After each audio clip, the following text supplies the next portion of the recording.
If you want to install Waka TV on your smart TV, the most important thing to understand is compatibility. Waka TV only works on Android-based devices, so will not install directly on TVs running other operating systems. If your TV uses Android TV OS, like Skyworth Android TV, a certified Android TV box, Chromecast with Google TV, or even an Amazon Fire Stick, you're good to go. But if you're using an LG TV running WebOS or a Samsung TV running Tizen, you won't be able to install Waka TV directly. In that case, you'll need an external Android TV stick or box to make it work.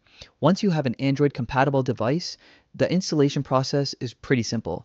Start by opening the Google Play Store on your TV or TV device and install an app called Downloader by AFTV News. This app allows you to sideload apps that aren't available on the Play Store, which is necessary for Waka TV since it's not officially listed. After installing Downloader, go to your TV's settings.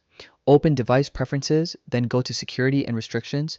On some devices, it may be under Privacy. Find the option called Install Unknown Apps and enable it specifically for the Downloader app. This gives Downloader permission to install APK files from the internet. Next, open the Downloader app. In the URL bar, type wakatv.net. After loading the site, it will request an installation code. Enter 664118. This will trigger the Waka TV APK download. Once the download completes, select Install when prompted.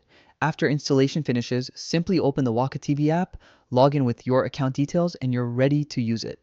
This method works on any Android TV device, so even if your actual TV doesn't support Waka TV, using a Fire Stick, Android box, or Chromecast will still let you install and run the app smoothly.